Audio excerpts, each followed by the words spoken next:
good to have you. How are you doing? I'm very well, thank you. We've been looking forward to talking to you for like ages. Really? Oh, yeah. Since it's good you to decided be to play for the Black Stars. Some of us were actually praying you would say yes. Yeah? Yes. I appreciate the support, to be fair. I don't know if you know how big the EPL is. It is absolutely massive. Yeah, for sure. It's like, people say it's like one of the best leagues in the world, and I feel I'm blessed and privileged to be playing in that, and I know how much hard work it gets to get there. So, but it's like you've risen so fast, because I think the first time we heard of you were playing for Chelsea, the Chelsea junior team. Yes, the Chelsea Bees. So this would be 6-7 years ago. Chelsea Bees. So you're born in London? Yeah, I was born in London, but like you said, I've risen fast. But you know, throughout the years, you put in countless amount of time off the pitch, but people don't see the hard work, the sacrifices. Like obviously you see it now, but we don't see what my parents had to sacrifice, what we had to sacrifice when we were younger. But we thank God we're in this position, and we are blessed every day. So just tell me a bit about your upbringing in London. Are you the only child? Do you have other siblings? Nah. At what point did you enter sport? I have 2 younger brothers and 1 older. Okay. And yeah, I love my family. And from a young age, I was playing football, just kicking around with my dad. Okay. He used to take me downstairs in the park, and we just used to enjoy the game. Okay. We just used to love it. I remember that. He might not be thanking me for saying this, but my first shirt was he dragged the Liverpool shirt on me. So, yeah. He gave you a Liverpool shirt. No, exactly. It wasn't my choice, but he dragged it on me. I see. But yeah, I remember the earliest of memory just playing with him. He's a man of vision. Downstairs, just kicking ball, just enjoying it, and then you work your way through up. But which part of London did you grow up in? Oh, West London. West London. Okay, so Chelsea was one of your local teams. Yeah, Chelsea, QPR, Brentford, Fulham. Yeah. Okay, Chelsea. Fulham is just down the road from Chelsea. Okay, so that's not far from. Okay, I know that place. So did you like play? So at what point did you enter Chelsea's junior team? I think around the age of 8, 9, you go to like the local side. Okay. You play with your local teams, with your friends, having fun. Okay. Enjoying the game, and then I think there was one specific tournament that I went to. I think I did quite well. Wow. And they just invited me to come to the development center, and then from there we At continued 8, the journey. 9. Yeah, we continued the journey from there. Amazing.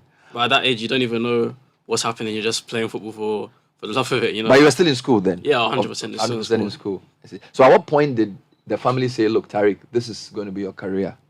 To be fair, I don't think they put any pressure on me. They saw that I liked it a lot. I loved it. Yeah. And they said, okay, if you're gonna do this, then we'll help you to work hard. Obviously, there's going to be sacrifices and things that you need to make sure you're doing. But if you love it enough, then you'll be happy to make the sacrifices. I'm not gonna lie, it wasn't easy, but nothing good is easy. Which were some of the heroes you were watching as a youngster? As a young star, I think for me, I always say like people like Ronaldinho. Okay. I used to love watching him. He always played with a smile in his face. Yeah. Someone like Dani Alves, because obviously fullback in my position. Yeah. And then coming through the Chelsea ranks, you saw Michael Essien playing Oh, in centre yes. forward. You always remember the strikes that he had. So, yeah. Oh, yes. So I'm sure Essien was obviously, in fact, they're doing this top 10 African EPL players of all time. I voted for Essien. Yeah? I wanted to vote for him 3 times. I mean, Essien was a beast. Yeah, Did you actually see him physically play? Because I think there was a few times where I was lucky enough to train with him, and it was Train amazing. with Essien? Yeah, like a few times. I think towards the end of his career when he's coming. Wow. So, yeah, you can see the strike and the technique that he had. Whew.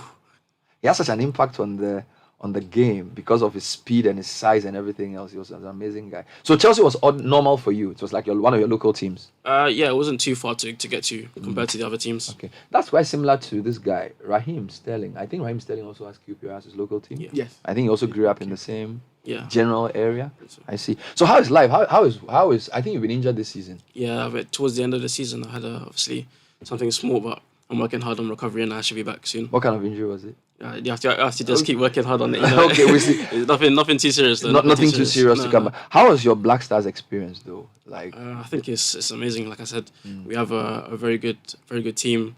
We have a mixture of some great players playing all over Europe, and I think the boys made it very easy for me to come into like a family environment, and like we enjoyed, but we know what we can do. We know what we can get to. Just have to keep working hard. I saw in a video dancing. Oh, why did you mention that? Everyone wants to mention the video. Yeah. I haven't seen it. I haven't seen the video. You should. I'll find it for you. It's okay. I think it's deleted from all social media. It wasn't a bad dance. It was a good dance. I just want to find out when did you decide that, you know what, I'm going to, switch nationalities and play for the Black Stars? I think there was a number of things that came into it. Can't tell you exactly when it happened, but I think one of the big pushes was when I was doing my charity foundation last summer. We did the match and the tournament, and just the people and you see them, and it's just like amazing feeling that they give you, and you're grateful for the support always. So like, yeah, that obviously made the decision. Oh, so you had already started the foundation here even before? Oh yeah, deciding to play the for foundation has been obviously registered now and a couple of, I think, a year or so. But the actual giving boots, doing like food parcels and a lot more things that we do. I have an amazing team here. We've been doing that for, I'll say like 4 or 5 years. now, Yeah, 4 or 5 years. So now. it means your folks have been bringing you to Ghana long before even the decision to play. I originally came to Ghana properly to do the foundation stuff last year. Okay. But we started, I would say, 4 or 5 years ago from Chelsea days. Really? To be honest, it was something that I always had in my mind that I wanted to do. And my parents were good over the years of saving like kit, boots. And the first drop that we actually did was all stuff that I owned. So like kits over the years, boots over the years. And you feel like you're in this position for a reason. And I love to use the position that I'm in to help others. And I think it's like, yeah, it's just what I love doing, to be honest. I'm taking all the credits then for him playing for Ghana because that project last year was me. Oh, And I must thank him. He gave us a lot of really cool stuff. the project last. Oh, okay. Yeah, when he came to Ghana for the first time. The Dance One boys did well. They were all over him last year. Well, like, Tyler, you must play for Ghana. Were you surprised at the reception you got when you got to Ghana? In Yeah. terms of the people. To be fair, you don't know like what to expect when you come. Okay. Like the first time properly, and everyone's to see you, and it was that time of the decision that I think people were aware. And like I said, I'm always grateful. They were amazing, and yeah, like I said, we've been doing this foundation things for years. I have a really good team behind me. With Hollins on Bus, like they do a lot of work behind the scenes that we don't see to see who really needs the things. So it's amazing work. They did really well, and I'm proud to be part of it. But I need to ask you this though. So with the foundation work, interesting that you had started work on that prior to actually even being here. How bound are you to foundation work? Like just being out there with these kids, giving a part of yourself? Because sometimes a lot of people still like feel that stars do this as a token. You know, like it's a checklist. Check, I'm done. Foundation. Yeah, no. You know, What's summer next? work done. It looks good for the PR, I but feel like everyone is different, but for me personally, I've always come from an upbringing. My parents were brought up like that. It's always good to remember your roots and give back. And for me, it's special because, like I said, I didn't get in this position by myself. I've been blessed to be here, and it's always been a big thing for me to be able to use the position that I'm in to give back to others. And to me, I don't really see it as a big thing that I'm doing. I just feel like it's just something that I want to do, and I feel proud of doing it. And I want to try and help as many people as possible. And like I said, I'm not doing it by myself. The support is amazing, and I pray to God that I can continue to keep doing all of these things that we're doing. Wonderful. and tomorrow you're in the Eastern region, as someone can Tomorrow- say. Yeah, exactly. Chase, have you been before? I've never been before, but I'm excited to go. I'm excited to go. To be honest, like I said, I like doing all this. I like getting hands on with the work. Cause it's really important to me. It's really important. So tomorrow he's in Asamankese, Okay. doing charity work, Okay. and then the day after he's in Accra at Abelempe, still doing charity work. What kind of charity work is that? Well, talking to kids, coaching clinics. Coaching clinics? Yes, Yeah, coaching He clinics. gives little Teaching tips. them how to cross the Yeah. ball. To be honest, they probably already know. There's some amazing talent out there. You just have to go and look for them. Do you get surprised at the level of enthusiasm for football in Ghana when you go to these communities? No, because it's a footballing nation. Yeah. Everybody loves football here. You can tell, you can see it. Yeah. So it's a great. You are such a fast winger. Did you ever think of becoming like a sprinter or something? No, it was always football for me. Always football Always for you. football. When you're as a kid growing up, you're watching it on the TV. It's everywhere. Yeah. It's a passion. But at what point did you decide to play for the right wing and become a wing Right. back? fullback. Who made that, Fullback, yeah, who made that It's choice? more for fullback. To be fair, along the years, I've played in a number of positions. I've played right back, I've played left back, centre mid. You've right done wing, left back, you've done centre mid. centre mid, right wing, left Oh, wing. So Lord. like, it's wherever the coach puts you.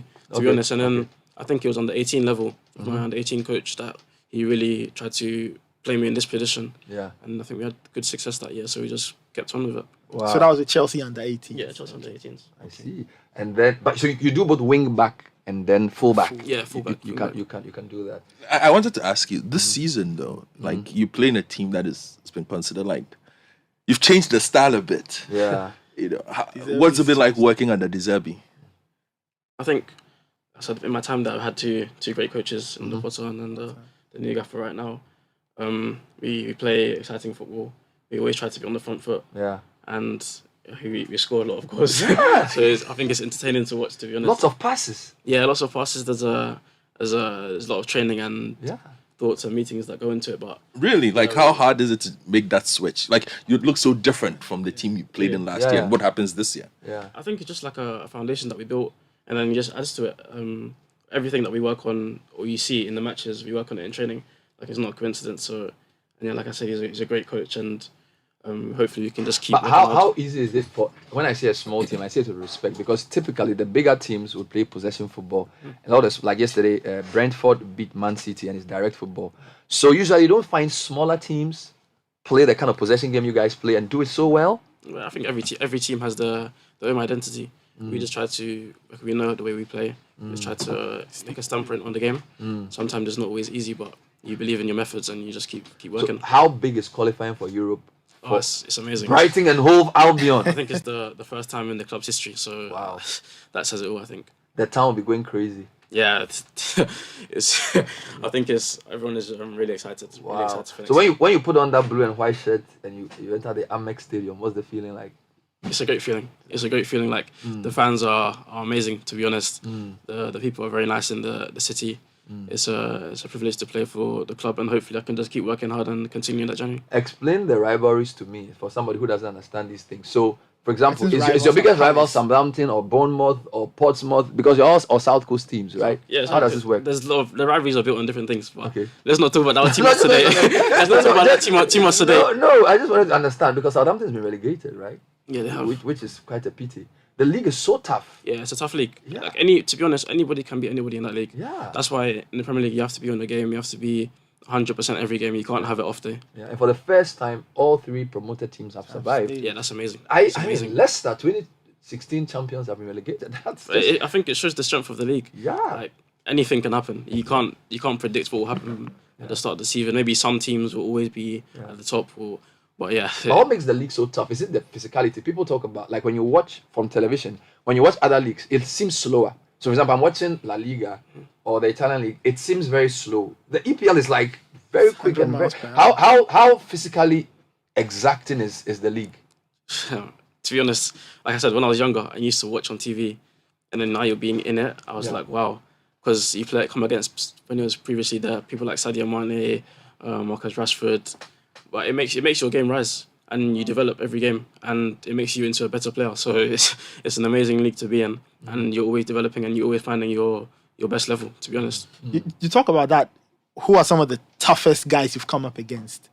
I think, for me, definitely last season or the season before, I think it was definitely, I saw Sadio Mane, the strength, the pace. Wow. Yeah. Marcus Rashford as well. Quick. Yeah, but to be honest, there's so many fantastic players in the league. Yeah.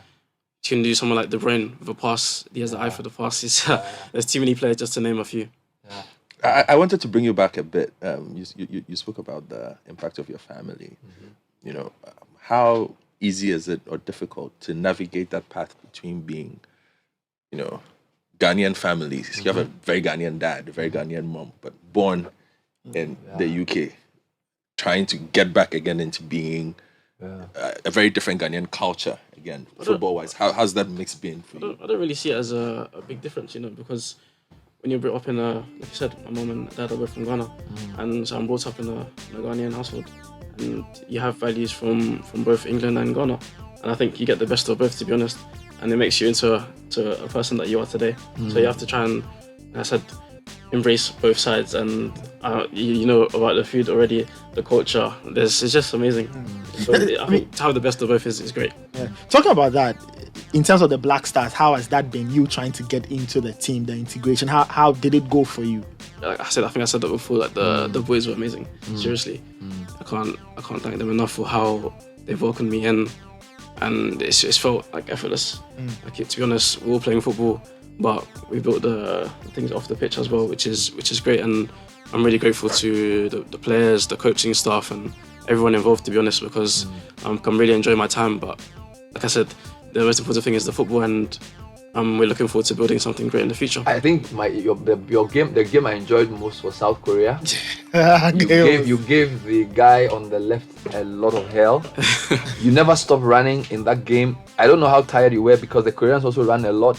That game was a crazy game. What's your memory of that match? The 3-2 we beat them. That game was a crazy game. It was a crazy game. Yeah. I think I played against Son. Played against him in the Premier League before. Yeah. And you know what high quality level player he is. But to be honest, when I'm on the pitch, I try to give everything for the team. And no matter if you're tired, you're not tired, you have to run. Everyone's got a job to do, so you have to put yourself aside and think about the team first, to be honest. You ran so hard. I think there was a chance you got. I think you got on the wing and there was space, but I think you were so tired. Yeah, to be honest, like I said, I have a big engine, so I don't mind going up and down. And like I said, anything to help the team, we're all there for it. But I was quite surprised the way the Koreans did in the tournament. Generally, I feel like they have a lot of energy. They have a good team. They have quality. Yeah, they have quality. I think if you look at throughout their team, their players are playing in good leagues. Yeah. So they're not really a surprise. I think I said at the time of the World Cup, you can't underestimate any team because everyone is at that level for a reason. Yeah. And yeah. But that was our best game, 3-2. Congratulations, that was a good game. And you were my man of the match. Thank you, I appreciate that. And it's amazing, like with the work that you're doing, what's the grand vision for you at the end of this foundation work that you're putting? Because obviously you're putting in the work, you're showing up. It's not like you're sending emissaries or something. You are actually showing up. Yeah. So what's the grand vision at the end for these kids that you're mentoring? I think it's like for me, it's important to be there and to do things like this, just because I'm someone that doesn't like to be always there, like in the spotlight and doing the radio and stuff like that. But I think once you raise the awareness for people, it allows them to help you. And I feel like everybody deserves a chance. Everyone deserves something to. Well, somebody listening has sent in a question. He says, between yourself, Osman Bukari, and Kamal, who do a foot race? No, you have to ask them. I think I back myself. I back myself. Yourself, You bet on yourself. Yeah, I bet winning myself. that foot race. But yeah, like I said before, I think it's important to give the kids a chance. Yeah. Because everyone deserves a chance in life, and what the little that you can do to help, then that's what you have to do. And like I said, I love doing these type of things. So it's nothing big to me. We're talking to Tariq Kwame Ni Lamptey. Right back, a full back or a wing back for Brighton and Hove Albion for the Black Stars. He was at the World Cup, did great stuff. He's in Ghana to work on his foundation, to also meet family. He's recovering nicely. He's hoping to come back big and strong for Ghana as well. We're just happy to have him in the studio. Who do you want to give shouts to? Your dad is here. I wanted to ask him a question. Come this way. So usually footballers would always have a father or mother who's a sports person. So where did Tariq get his sports genes from? Was it from you or from his mom? From me. You're sure? Yeah, but the mom is also athletic anyway. So okay. Yeah, she's quite quick anyway. So but you were born in Ghana? I was born in Ghana. How long did you live there before you went to the UK? I was here till about 19. Oh, okay. And then you went to UK. Yeah. I so see. Did you ever play football in Ghana? yeah, I play coach. You play coach? Yeah, I play coach. What position did you play? Wing. Hey! So I was quick. You were quick. Please, give my mom the credit for quickness, please. So your mom was also like sporty. Yeah, sure. Oh, okay. So are your other brothers quick as well? Brothers that quick? Yeah, they no, but not as quick as them. But they all got different quality anyway. So yeah. Because in the modern game, speed is like one of the most important. He has a big engine and he has speed, and then he also has end product. Yeah, I think you can't train speed. Speed is something that you have to have naturally. Anyway, Yeah. So having speed is quite good for him anyway. But he got different qualities in his game. And Tariq, you haven't peaked yet. I think you're still in your early 20s. Yeah. Because I'm told footballers peak at 27. Oh, really? That's what I'm told. So you probably have like 6 more years of To full be honest, speed. yeah, I'm always developing. I'm always trying to learn from the people around me, from the videos and stuff. So I'm looking forward to seeing where I progress in the future. But I know I can get to a high level. Yeah.